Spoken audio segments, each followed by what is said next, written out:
You ever check the flight prices within Africa and just close the tab? Because flying from Lagos to Accra can cost almost the same as flying from Lagos to London. At this point, you might as well take a bus. Meanwhile, a flight from London to Barcelona is cheaper than lunch at the airport in itself. 2 hours apart, no stress. But in Africa, crossing borders can feel like applying for citizenship, selling your kidney, and sponsoring your pilot's retirement plan all at once. So why are flights between African countries so damn expensive? Let's start with a story. Freetown, Sierra Leone is about as far from Lagos as Berlin is from Athens, roughly about 1,500 miles. But while a round trip between those European cities costs around €150, the Lagos Freetown trip costs around $2,000. Across the continent, flying from one African country to another can be a logistical nightmare.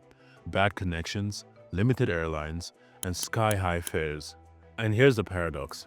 In a continent where roads are poor and distances vast, planes should be the lifeline of movement.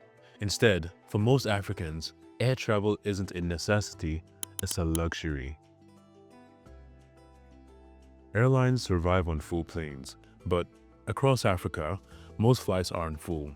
The average load factor, that's the percentage of seats filled, sits around 68 to 72%, compared to over 80% in Europe. Low demand means each ticket has to carry more of the cost operating the plane. A Boeing 737 from Nairobi to Accra costs almost the same to operate whether it has 70 passengers or 120. So with fewer people flying, airlines charge more per passenger to cover up the gap. And you see, here's the deeper problem. Less than 10% of Africans have ever even flown. In many countries, a $400 ticket equals more than half a month's salary for a middle-class family. That means most travelers are business people, NGO staff, and officials, not your everyday consumers. The leisure travel market that fills plane in other regions barely exists here in Africa. So it turns into a cycle of low demand, fewer routes, higher cost, higher fares, and even lower demand. A perfect vicious cycle. Another factor we need to consider is that competition usually drives prices down, but on most African routes, competition does not exist. For many destinations, there's only one airline or sometimes just two. And even if another airline wanted to enter the market, they'd have to negotiate government-to-government treaties called bilateral air service agreements. And just like that, every new route requires new political paperwork. In theory, Africa has something called the Single African Air Transport Market, a continental agreement that was supposed to open up the skies, but in practice, it's stuck in bureaucracy. 35 countries signed on, yet most still protect their national carriers like fragile family heirlooms. Now, instead of free movement, we have patchwork routes. You can't just fly from Lagos to Kigali. You might have to connect through Addis Ababa or Doha or even Europe. And it's like flying from New York to Boston via Canada. And how much sense did that make? Then there's infrastructure, or the lack of it. Many airports across Africa are outdated. Some can't even handle night flights because they lack lighting or radar systems. Others have short or poorly maintained runways. And since there are few low-cost hubs, airlines must funnel all routes through expensive international airports. To make up for this, airports charge some of the highest fees in the world. Those fees add an extra 30 to 40% to your ticket.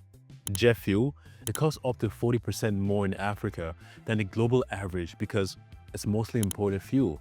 Maintenance, expensive, but spare parts and technicians are often flown into the country. Even ground handling can cost more than the flight itself. So by the time you land, your money has already taken off. Let's talk about the real villain here, taxes and fees. Well, it turns out that taxes play a pivotal role in making the cost of flights to and within Africa to be out of reach for many travelers. Jet fuel costs up to 40% more in Africa than the global average. Limited refining capacity, Supply chain inefficiencies, and inflation all play a major role in the inflation of ticket prices. Now, the average amount of passengers pay taxes and fees applied to air ticket is twice more expensive in Africa than it is in Europe or the Middle East. In Nigeria, for example, the average international traveler pays about $180 in taxes per trip.